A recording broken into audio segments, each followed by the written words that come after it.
Das Ding 2, the Kombinatoire of the Vorstellungen, the limit of pain between perception and consciousness, the Intersted of Verneinung, mother as das Ding. Freud comments somewhere that if psychology succeeded in making some people anxious by insisting excessively on the reign of the instincts, it nevertheless also promoted the importance of the moral agency. This is an obvious truth, one that is confirmed every day in our practice. Furthermore, we still do not rate highly enough in the world outside the exorbitant character of the power of the sense of guilt, which is exercised without the subject's knowledge. Thus it is that which presents itself in the massive guise of the sense of guilt that I believe is important to focus on more narrowly this year. Moreover, it is important to articulate it so as to bring out the originality, the revolution in thought that was the effect of Freudian experience in the field of ethics. Last time I tried to show you the meaning in Freudian psychology of the Endfurcht in connection with which Freud organized his first intuition concerning what takes place in the experience of the neurotic. I tried in particular to show you the pivotal function of we must accord to something which is to be found in a detour taken in the text, and it is one that is important not to miss, especially since Freud picks it up again in a variety of forms right up to the end. I mean, das Ding. Right at the beginning of the organization of the world of the psyche, both logically and chronologically, das Ding is something that presents and isolates itself as the strange feature around which the whole movement of the Vorstellung turns, a Vorstellung that Freud shows us is governed by a regulatory principle, so-called pleasure principle, which is tied to the functioning of the neuronic apparatus. And it is around das Ding that the whole adaptive development revolves, a development that is so specific to man insofar as the symbolic process reveals itself to be inextricably woven into it. We find das Ding again in the Verneinung article of 1925, an article that is full of ideas and also of questions. It occurs in a formula that we must assume to be essential, since it is placed at the center of the article and is, so to speak, the crucial dilemma. Das Ding has in effect to be established with the Wiederzufinden, the impulse to find again that for Freud establishes the orientation of the human being to the object.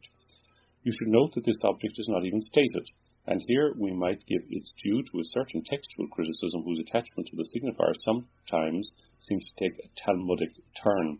It is remarkable that the object in question is nowhere articulated by Freud.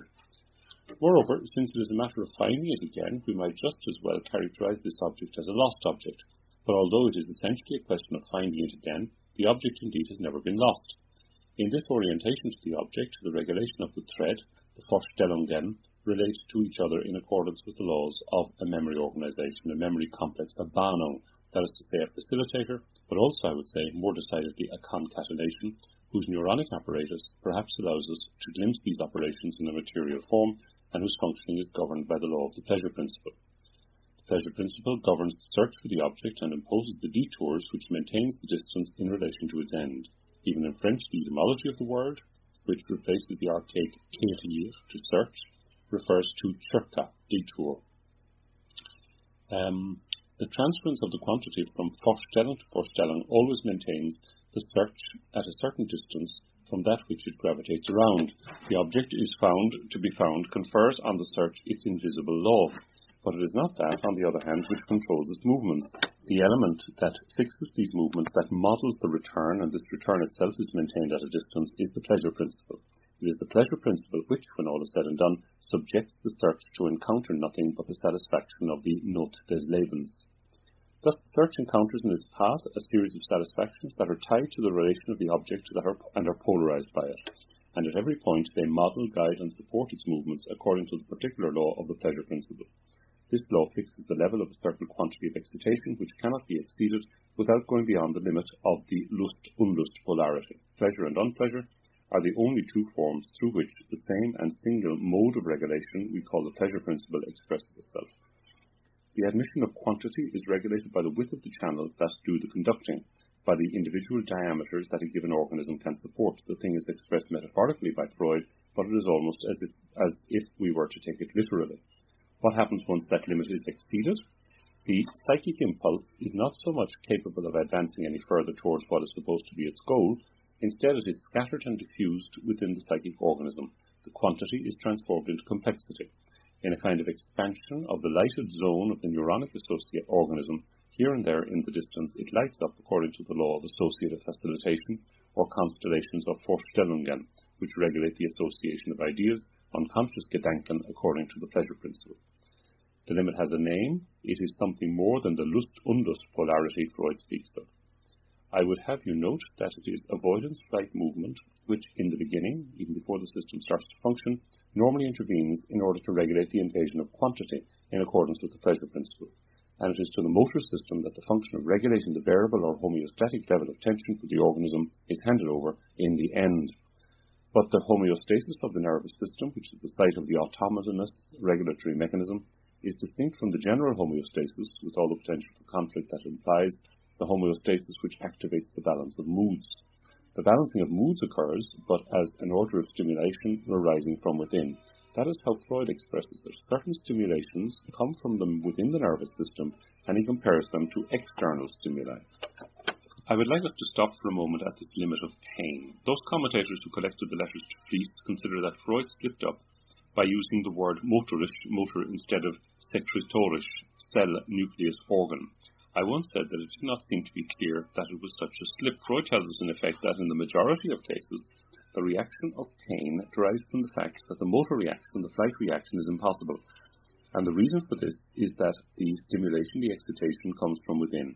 Consequently, it seems to me that the so-called slip is only present in order to point to the fundamental homology between the relationship of pain and the motor reaction. Besides, this idea occurred to me a long time ago, and I hope you will not find it absurd. In the organization of the spinal marrow, the neurons and axons of pain coexist at the same level, and at the same spot as certain neurons and axons of the tonic motor system. Thus, even pain must not be simply attributed to the register of sensory reactions. I would say, and this is something that the surgery of pain reveals, that it is not a question of something simple which can be considered a simple quality of sensory reaction.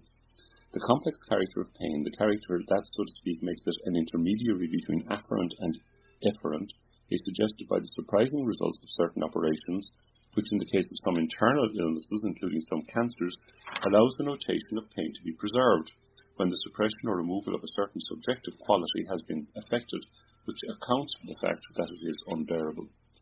All this belongs to the sphere of modern physiological research, and it does not yet allow us to explain fully the problem. I will therefore limit myself to suggesting that we should perhaps conceive of pain as a field which in the realm of existence opens precisely onto that limit where a living being has no possibility of escape. Isn't something of this suggested to us by the insight of the poets in that myth of Daphne transformed into a tree under the pressure of pain from which he cannot flee? Isn't it true that the living being who has no possibility of escape suggests in its very form the presence of what one might call petrified pain? Doesn't what we do in the realm of stone suggest this? To the extent that we don't let it roll but erect it and make of it something fixed, isn't there in architecture itself a kind of actualization of pain? The pun here involves a reference to the French proverb, Pierre qui roule n'amasse pas mousse, a rolling stone gathers no moss. What happened during the period of the Baroque under the influence of an historical movement that we will come back to later would support this idea. Something was attempted then to make architecture itself aim at pleasure, to give it a form of liberation which in effect made it blaze up so as to constitute a paradox in the history of masonry and of building. And that goal of pleasure gave us forms which in a metaphorical language that in itself takes us a long way we call tortured. I hope you will pardon my discretion, since it does, in fact, point in the direction of themes that we will take up again in connection with the man of pleasure and the 18th century and the very style it introduced into the investigation of eroticism. But let us return to our Vorstellungen and to try to understand them now, to surprise them in their operation so as to understand what is involved in Freudian psychology. The character of imaginary composition of the imaginary elements of the object makes of it what one might call the substance of appearance, the material of a living lure, an apparition open to the deception of an Erscheinung, I would say, if I took the liberty of speaking German. That is to say, that by means of which the appearance is sustained, but which is also at the same time an unremarkable apparition, something that creates the Vor, that third element, something that is produced from the thing. Vorstellung is something that is essentially fragmented. It is that around which the Western philosophy since Aristotle, and the Phantasia in Greek has always revolved. Vorstellung is understood by Freud in a radical sense, in the form in which it appears in a philosophy that is essentially marked by the theory of knowledge. And that is the remarkable thing about it. He assigned to it, in an extreme form, the character philosophers themselves have been unable to give it, namely that of an empty body, a ghost, a pale incubus of the relation to the world, an enfeebled jouissance, which through the age-old interrogation of the philosophers makes it the essential feature, and by isolating it in this function, Freud removes it from tradition. And the sphere or gravitation of the Vorstellung, where does he locate them? I told you the last time that if one reads Freud carefully, one has to locate them between perception and consciousness, between the glove and the hand. It is between perception and consciousness that is inserted that which functions at the level of the pleasure principle, which is what precisely? The thought processes, insofar as they regulate by means of the pleasure principle the investment of the Vorstellungen, and the structure in which the unconscious is organized, the structure in which the underlying unconscious mechanisms are flocculated. And it is this that makes the small curves of representation, that is to say, something which has the same structure of the signifier, a point on which I insist. That is not just Vorstellung, but as Freud writes later in the same article on the unconscious, Vorstellungs represent tense, and he turns Vorstellung into an associative and combinatory element. In that way, the world of Vorstellung is already organized according to the possibilities of the signifier as such. Already at the level of the unconscious, there exists an organization that, as Freud says, is not necessarily that of contradiction or of grammar, but the laws of condensation and displacement, those that I call the laws of metaphor and metonymy. Why should it be a surprise, therefore, if Freud tells us that these thought processes that take place between perception and consciousness would not mean anything to consciousness if they were not transmitted there by the mediation of a discourse, of that which can be clarified in the Vorbewusstsein, in pre-consciousness? But what does that mean?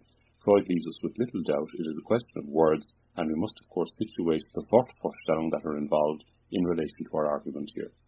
Freud tells us this is not the same thing as the Vorstellungen, whose thought processes of superposition, metaphor, and metonymy we follow through the unconscious mechanism. It is something entirely different. The Wortvorstellungen inaugurated discourse that is articulated on thought process. In other words, we know nothing about our thought process unless we engage in psychology. Allow me to make my point more forcibly. We only know them because we are speaking of something which goes on inside us, because we are speaking of them in terms that are unavoidable, terms whose indignity, emptiness, and vanity we are also aware of. It is from that moment that when we speak of our will and our understanding as distinct faculties, that we have a pre-conscious and that we are able, in effect, to articulate in a discourse something of that chattering by means of which we articulate ourselves inside ourselves, we justify ourselves, or we rationalize for ourselves with reference to this or that, the progress of our desire. But it is definitely a discourse that is involved, and Freud emphasizes that after all we know nothing else except this discourse. That which emerges in the Bewusstsein is Wahrnehmungen, the perception of this discourse and nothing else. That is exactly what he thinks. That is why he tends to reject utterly superficial representations, or to use Silber's terms, the functional phenomena. There are no doubt in a given phase of a dream things that represent the functioning of the psyche to us imagistically. A notable example represents the layers of psychic activity in the form of a game of snakes and ladders. What does Chutes and Ladders, he says here? What does Freud say? Involved here is the production of dreams by a mind given to metaphysics, or in other words, to psychology, which tends to expand on what the discourse necessarily imposes on us when we should be trying to distinguish a certain rhythm in our inner structure. This representation, Freud tells us, overlooks the structure, that most profound gravitation which is established at the level of the Vorstellungen, and he affirms that these Vorstellungen gravitate, operate, exchanges, and are modulated according to laws that you will recognize, if you have followed my teaching, as the fundamental laws of the signifier. Have I managed to make myself understood? It seems to me difficult to be any clearer as far as this essential point is concerned. 2. We have now reached the point where we must distinguish the effective articulation of a discourse of the gravitation of the Vorstellungen in the form of the Vorstellung Repräsentanzen of these unconscious articulations. We must examine what, in such circumstances, we mean by Sachvorstellungen. The latter are to be set in polar opposition to wordplay, to Vorstellungen, but at this level they go together. As far as das Ding is concerned, that is something else. Das Ding is a primordial function which is located at the level of the initial establishment of the gravitation of the unconscious Vorstellungen. I did not have time the last time to make you appreciate how in the ordinary German usage there is a linguistic difference between Ding and Sache. It is clear that in every case they cannot be used interchangeably, and that even if there are cases where one can use either one, to choose or the one or the other in German gives a particular emphasis to the discourse. I ask those who know German to refer to the examples in the dictionary. One does not use Sache for religious matters, but one nevertheless says that faith is not jeder man, Ding is not for everybody. Meister Eckhart uses Ding to refer to the soul, and heaven knows that for Meister Eckhart the soul was a gross Ding, the biggest of things. He certainly would not use the term Sache. If I wanted to make you sense the differences by giving you a general measure of the way in which the use of the signifier breaks down differently in German relative to French, I would cite this sentence that I was on the point of citing last time, but that I held back because I am not, after all, a Germanist, and I wanted to make use of the interval to test on the ears of some people whose mother tongue is German. One could say, Die Sache ist das Wort des Dinges, or in French, l'affaire est le mot de la chose. The affair is the word of the thing. It is precisely as we shift into discourse that das Ding, the thing, is resolved into a series of effects in the sense that we can now say meine Sache. That suggests my kit and caboodle and something quite different from das Ding, that thing to which we must now return. You will not be surprised if I tell you that at the level of the Vorstellungen, the thing is not nothing, but literally is not. It is characterized by its absence, its strangeness. Everything about it that is articulated as good or bad divides the subject in connection with it, and it does so irrepressibly, irremediably, and no doubt with relation to the same thing. There is not a good and a bad object, there is good and bad, and then there is the thing. The good and bad already belong to the order of the Vorstellung. They exist there as clues to that which orients the position of the subject, according to the pleasure principle, in connection with that which will never be more than a representation. Search for a privileged state, for a desired state, for the expectation of what? Of something that is always a certain distance from the thing, even if it is regulated by the thing, which is there in a beyond. We see it at the level of what the other day we noted were the stages of the phi system. Here there are Wahrnehmungszeichen. Here there is Vorbewusstsein. Here there are Vorstellungen, insofar as they reflect in a discourse what goes on at the level of thought processes, and the latter are themselves governed by the laws of the Unbewusst, that is to say, by the pleasure principle. The Vorstellungen, as a reflection of discourse, stand in opposition to that which is ordered in the Vorstellungsrepräsentanzen according to an economy of words. And in the Entwurf, Freud calls these Vorstellungsrepräsentanzen, conceptual memories, which is no more than a first approximation of the same notion. At the level of the phi system, that is to say, at the level of what takes place before the entry into the psi system and the crossover into the space of the Bahnung and the organization of the Vorstellungen, the typical reaction of the organism as regulated by the neuronic system is avoidance. Things are vermeidet, avoided. The level of Vorstellungsrepräsentanzen is the special site of Verdrängung. The kind of Fortverstellungen is the meaning as the site of Verneinung. I will stop here for a moment to explain the meaning of a point which is still a problem for some of you in connection with Verneinung. As Freud points out, it is the privileged means of connotation at the level of discourse for whatever is verdrängt, is repressed in the unconscious.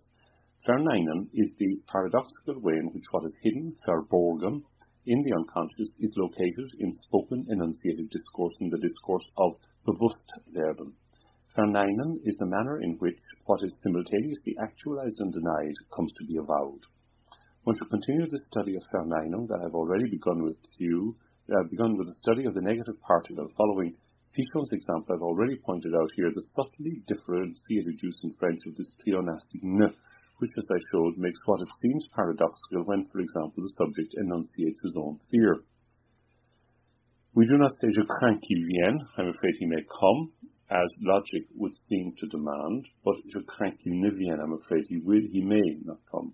This ne has a floating place between the two levels of the graph that I showed you how to use, so as to distinguish between the level of enunciation and the level of the enunciated. By enunciating, I am afraid that I make it appear both in its reality and in its reality as a wish. He may come. And it is here that in French the little ne is interposed, which points to the discordance between the level of enunciation and the enunciated. The negative particle ne only emerges at the moment when I really speak, and at the moment not at the moment when I am spoken. If I am on the level of the unconscious, and I think it is a good idea to interpret Freud in a similar way when he says there is no negation at the level of the unconscious, given that immediately afterwards he shows us that there is indeed negation. That is to say, in the unconscious there are all kinds of ways of representing negation metaphorically. There are kinds of ways of representing it in the dream, except of course for the little negative particle ne, because the particle only belongs to discourse. This concrete example shows us the distinction that exists between the function of discourse and the function of speech. Thus, the Verneinung, far from being pure and simple paradox of that which presents itself in the form of no, isn't just any old no. There is a whole world of no saying, non dit, of interdiction, interdit, since it is in that very form of that the Verdankt, which is the unconscious, essentially presents itself. But the Verneinung is the most solid beachhead of that which I would call the intersaid, entredit, in the same way as we say interview. One might just as easily explore a little common usage in the sphere of the language of love, in all that is said, for example, when one says, I do not say that, or quite simply in the way people express themselves in Corneille, no, I do not hate you. The note says, Lacan's example suggests the pleonistic ne of French grammar is a kind of submerged negation used after verbs appearing in certain conjunctions. My bracketed knot is designed to suggest the effect since it has no equivalent in English.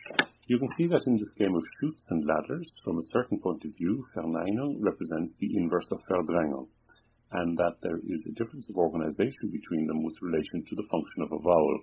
Let me point out for those for whom this still constitutes a problem that there is a correspondence with that which is fully articulated at the level of the unconscious, Verurteilung, and that which takes place at the level pointed to by Freud in letter 52 in the first signifying signification of Verneinung, that is Verwerfung.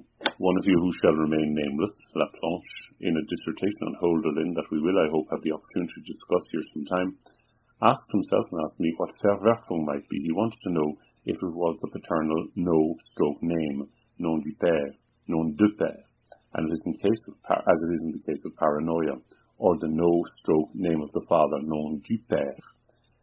If that's what it is, in the context of this discussion of forms of denial, it seems appropriate to remind the English-speaking reader of the pun concerned in the spoken French of nom du père. If that is what it is, there are few pathological examples that put it in the presence of its absence, of its effective refusal. If it is the no-name of the father, are we not entering into a series of difficulties concerning the fact that something is always signified for the subject who is attached to experience, whether present or absent, something which for him, which for one reason or another and to a variety of degrees has come to occupy that place for him. Of course, the notion of signifying substance cannot fail to create a problem for an alert mind, but don't forget we are dealing with the system of Vernehmungszeichen, signs of perception, or in other words, the first system of signifiers, the original synchrony of the signifying system. Everything begins when several signifiers can present themselves to the subject at the same time in a Gleichzeitigkeit. It is at this level that fort is the correlative of da. Fort can only be expressed as an alternative derived from a basic synchrony. It is on the basis of this synchrony that something comes to be organized, something that the mere play of fort and da could not produce by itself. I've already asked the question here as to what the critical conceivable minimum is for a signifying scale, if the register of the signifier is to begin to organize itself. There cannot be a 2 without a 3, and that, I think, must certainly include a 4, the quadripartite, the Geviert, to which Heidegger refers somewhere. And we will see the whole psychology of the psychotic develops insofar as the term may be refused, a term that maintains the basic system of words at a certain distance or relational dimension. Something is missing, and his real effort at substitution and significization is directed in desperation at that. Let us hope that we will have the opportunity to return to the problem, along with the remarkable analysis that Laplanche has given of a poetic experience which displays and which unveils it and makes it apparent in a way that is especially revealing, namely the case of Hölderlin. The function of this place is to contain words in the sense in which contain means to keep, as a result of which in the original distance and articulation are possible, though through which synchrony is introduced, and it is on the foundation of synchrony that the essential dialect is then erected, that in which the other may discover itself as the other of the other. The other of the other only exists as a place. It finds its place even if we cannot find it anywhere in the real, even if all we can find to occupy this place in the real is simply valid insofar as it occupies this place, but cannot give it any other guarantee than that which is its place. It is this way that another topology is established, the topology which institutes the relationship to the real, and now we can define this relation to the real and realize what the reality principle means. 3. The whole function of that which Freud articulates in the term superego, Überich, is tied to the reality principle, and this would be no more than a banal play on words if it were merely an alternative way of designating what has been called the moral conscience or something familiar. Freud gives us a completely new theory by showing us the root or psychological operation of something that in the human constitution weighs so heavily on all those forms of which there is no reason that we should misunderstand any, including the simplest, namely that of the commandments, and I will even say the 10 commandments. I will not avoid discussing the 10 commandments, and we might assume we know all about it. It is clear that we see them functioning, if not in ourselves, at least in a singularly lively way. It will therefore perhaps be appropriate to look again at what Freud articulates here. What that is, I will put in the following terms that all the commentaries seem designed to make us merely forget. As far as the formation of morality is concerned, Freud contributes what some call the discovery, in other words, and others the affirmation, and I believe is the affirmation of the discovery that the fundamental or primordial law, the one whose culture begins in opposition to nature, is the law of the prohibition of incest. Nature and culture being distinguished in Freud in a modern way, that is to say, in a way which Levi-Strauss might articulate them today. The whole development of psychoanalysis confirms in an increasingly weighty manner, while at the same time emphasizes it less and less, I mean that the whole development at the level of the mother-child interpsychology, and that is badly expressed in the so-called categories of frustration, satisfaction, and dependence, is nothing more than an immense development of the essential character of the maternal thing, of the mother, insofar as she occupies the place of that thing, of that Ding. Everyone knows that its correlative is the desire for incest, which is Freud's discovery. There is no point in affirming that it is to be found somewhere in Plato or Diderot spoke of it in Rameau's Netto or the supplement of Bougainville's Voyage. That's of no interest to me. What is important is that there was a man who at a given historical moment stood up to affirm that's the fundamental desire. And we must grasp this thought firmly in our hand. Freud designates the prohibition of incest as the underlying principle of the primordial law, the law of which all other cultural developments are no more than the consequences and ramifications, and at the same time he identifies incest as the fundamental desire. Claude Lévi-Strauss, in his magisterial work, no doubt confirms the primordial character of the law as such, namely the introduction of the signifier and its combinatoire into human nature through the intermediary of the marriage laws, which are regulated by a system of exchanges that he defines as elementary structures.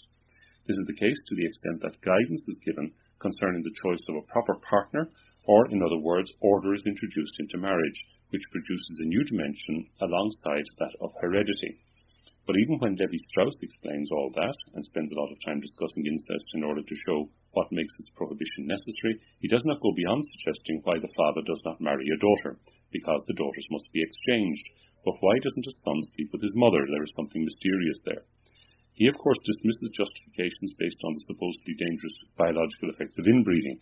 He proves that far from producing results involving the resurgence of a recessive gene that risks introducing degenerating effects, a form of endogamy is commonly used in all forms of breeding of domestic animals so as to improve a strain, whether animal or vegetable.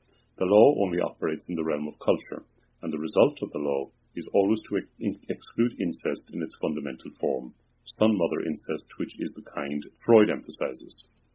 If everything else around it may find a justification, this central point nevertheless remains. If one reads Levi-Strauss's text closely, one can see that it is the most enigmatic and most stubborn point separating nature from culture. And I want to make you stop there. What we find in the incest law is located as such at the level of the unconscious in relation to that thing, the thing. The desire for the mother cannot be satisfied because it is the end, the terminal point, the abolition of the whole world of demand, which is the one that at its deepest level structures man's unconscious.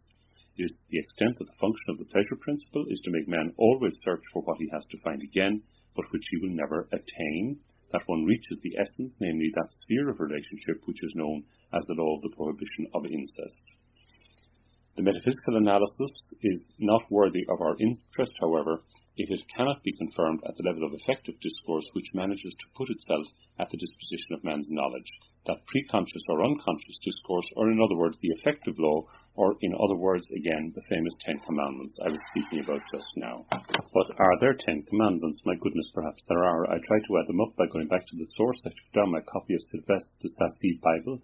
It's the closest thing we have in French to those versions of the Bible that have exercised such a decisive influence on the thought and history of other people. In one case inaugurating Slav culture with St. Cyril, and another that of the authorized version of the English.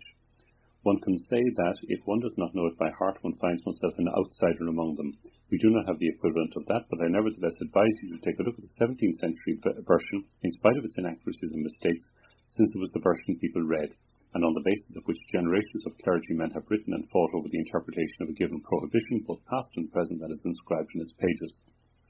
I thus took down the text of that Decalogue that God dictated before Moses on the 3rd day of the 3rd month after the flight from Egypt in the dark cloud on Mount Sinai, accompanied by flashes of lightning and the command to the people not to come near.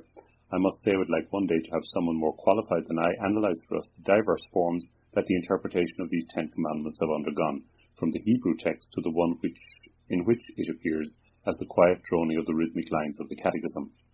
However negative the 10 commandments may seem, I will not linger long over their character as prohibitions. We are always being told that morality doesn't have only a negative side, it also has a positive side, but I will note, as I have done before in this place, that there are perhaps only the commandments of speech. I do not mean, by that I mean, they clarify that without which no speech is possible. Notice I did not say discourse. I just gave you an indication there, since I could hardly go any further, and I pick up the trail here again. This is what I want to point out. In the 10 commandments, which constitute almost everything that against all odds is accepted as commandments by the whole of civilized society, community, civilized or not, or almost civilized, since we do not know the other uncivilized part, by means of a number of cryptograms, let us limit ourselves to the so-called civilized portions. In the 10 commandments, it is nowhere specified that one must not sleep with one's mother. I do not think that the command to honour her should be considered as the least suggestive of this, either negatively or positively, in spite of what in the Provençal's tales of Marius and Olive is known as performing honourable services.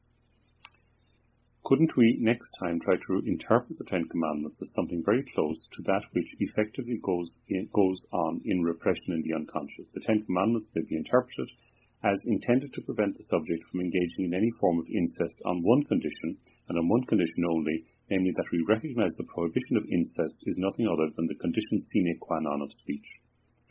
This brings us back to questioning the meaning of the 10 commandments insofar as they are tied in the deepest ways to that which regulates the distance between the subject and das Ding, insofar as that distance is precisely the condition of speech, insofar as the 10 commandments are the condition of the existence of speech as such.